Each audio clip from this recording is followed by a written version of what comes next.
jolly good. Hello, boys and girls.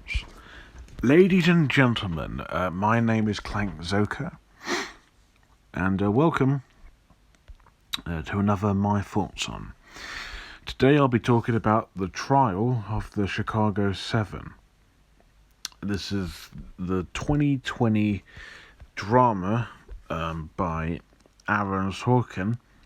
It stars Eddie Redmayne, Sasha Cohen, Jeremy Strong, Mark Rylance, and Joseph Gordon-Levitt, just to name a few. I didn't see the film when it came to Netflix because it just didn't sound that interesting to me. I'll be very honest, but hearing its 6 Oscar nominations, I thought, you know what? Okay, I might as well give it a watch. And right. So, what's the film about? Well, according to IMDb, I'll read it. The story of 7 people on trial stemming from various charges surrounding the uprising at the 1968 Democratic National Convention in Chicago in Illinois. So basically these people are going to trial for something that they did.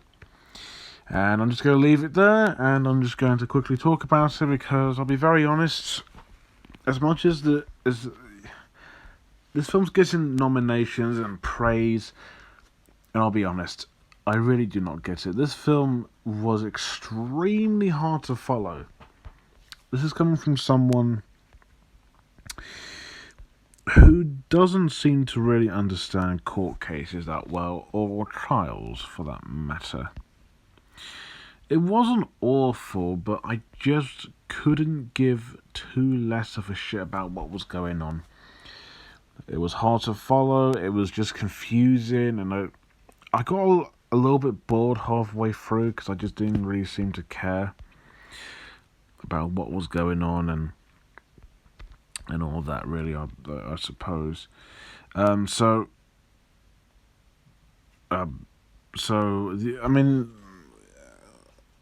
guess I understood it okay, I guess, but yeah, not by much, I'll be very honest. The acting in the film's pretty good. I think Eddie Redmayne is probably the big standout here. His American accent's not too bad. Sasha Baron Cohen, may I remind you, got nominated for this role, which is surprising because the film that he was in, also called Borat 2, got nominated, which is a very strange coincidence. How did he go from playing everyone's favourite journalist to this guy? He's actually really good in the film, and he actually plays the serious part okay, and the comedic part well. Jeremy Strong from The Gentleman's here, and he's really good also. Yahya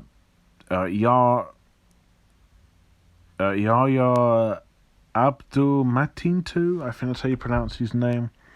From Aquaman, he is quite good too. He puts lots of strong emotion into his role. Mark Rylance from the BFG and Ready Player One and also Dunkirk is really good here.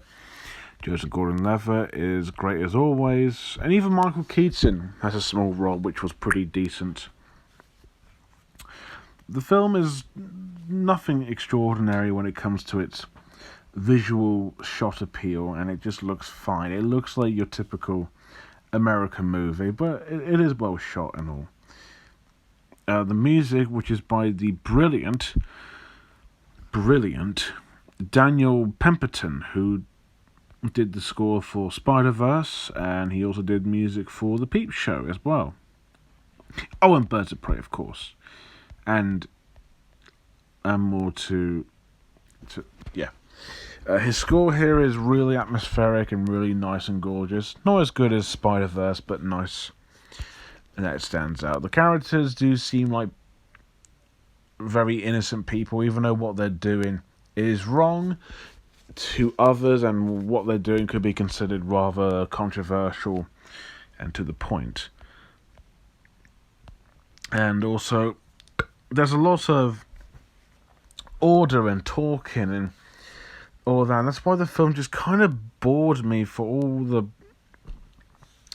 that. And also, again, the film just throws in so much at you, and you're supposed to be expected to you're supposed to expect to know what all this means, but I couldn't follow the film through. It was just too long, too dull, too boring, made no sense. And this is coming from someone who doesn't like Judge Judy, and especially doesn't like Judge Rinder. Too boring, too Pacific, and just too dull.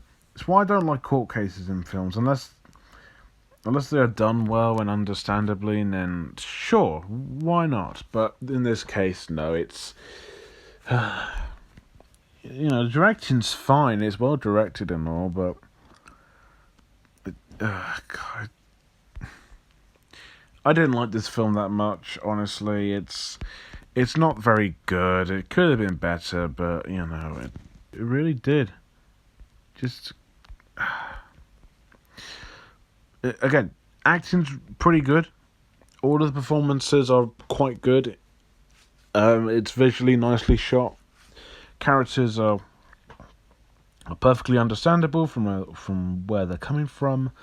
There are some very interesting sequences and a few occasional comedic moments that work, and this is one of those history films where they tell you what happens at the end in real life, which is quite handy, and there are some interesting scenes that did kind of take me by surprise. But besides that, it's very by the numbers standard, dull, boring, hard to follow court case trial movie.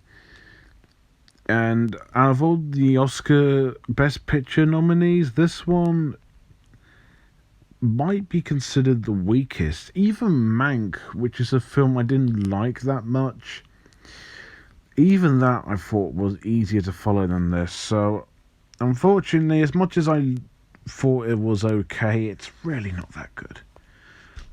Unfortunately for this film, I'm going to give it a 6 out of 10. I wanted it to be better, but I just really couldn't. I really couldn't get into it. I'm sorry.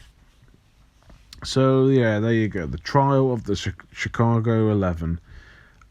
I keep calling it the Trial of Chicago 11 for some reason. It should be 7, but So if you have seen the film, what do you think about it? Is it good, bad, decent? Do you want to see it? Let me know below. And as always, thank you guys for watching. Don't forget to like, comment, and most importantly, subscribe. Until next time, bye for now.